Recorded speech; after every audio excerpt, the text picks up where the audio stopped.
Mpenzi mtazamaji, je, umewahi kujiuliza kwa nini nchi kama Uzbekistan, Afghanistan, Pakistan, Kazakhstan na Kyrgyzstan na Tajikistan zote zinaishia na neno stan? Kwa nini? Leo nitakuelezea siri ya neno hilo la stan kwa njia rahisi na ya kuvutia. Usiondoke. Kabla ya yote, mpenzi mtazamaji, ni kuombe usisahau kumswalia Mtume Muhammadin sallallahu alaihi wasallam, pia kufanya istighfari kumwomba Allah subhanahu wa ta'ala atujalie mwisho mwema. Mpenzi mtazamaji, ni kuombe pia usisahau kusubscribe, kucomment, kulike na kushare ili uwe kwanza kupata video zote zinazokuja kupitia hapa Khairo TV. Mpenzi mtazamaji, neno stan linatokana katika lugha ya kale ya Kiajemi, Persian language, na maana yake ni nchi, ardhi au mahali pa watu fulani.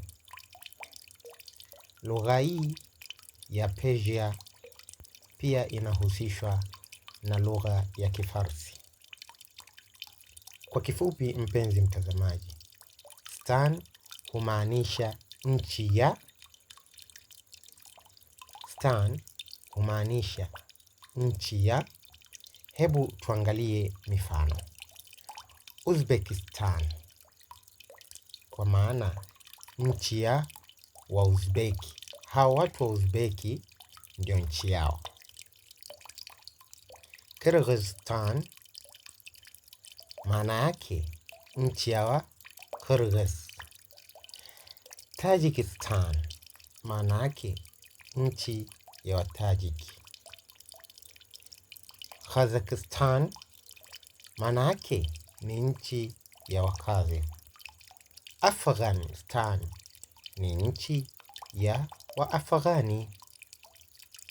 Pakistan au kwa Kiarabu Pakistan, nchi ya watu wa Baki, na neno Baki au Paki linahusishwa na usafi, imani ya Kiislamu.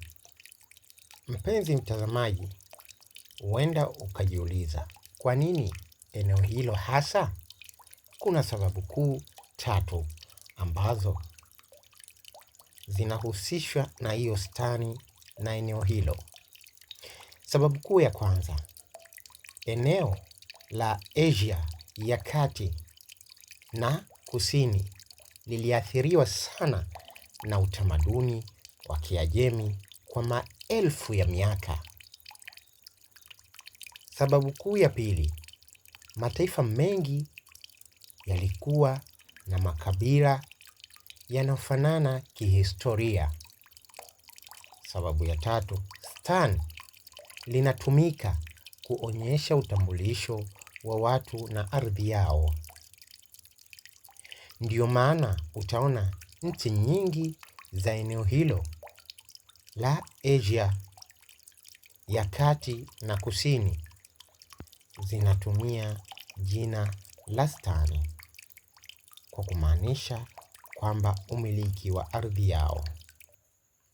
Ndiyo maana utaona nchi nyingi za eneo hilo zina majina yanayofanana. Mpenzi mtazamaji, nimalizie kwa mukhtasari mfupi tu kwamba kila uonapo au usikiapo jina la nchi linaloishia na neno stan, ujue maana yake ni nchi ya watu fulani, kama nilivyokwisha kueleza hapo kabla.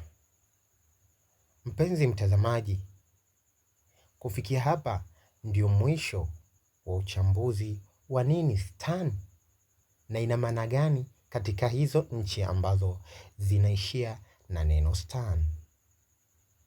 Mpenzi mtazamaji, Ni kuombe usisahau kumswalia Mtume Muhammadin sallallahu alaihi wasallam, pia kufanya istighfari kumwomba Allah subhanahu wa ta'ala atujalie mwisho mwema. Mpenzi mtazamaji, usisahau kusubscribe, kucomment, kulike na kushare ili uwe kwanza kupata video zote zinazokuja kupitia hapa Khairo TV. Mpenzi mtazamaji, niseme wabillahi tawfiq wa aqul lakum assalamu alaikum wa rahmatullahi wa barakatuh. Uhibbukum bila hudud fi amanillah wa ila liqa.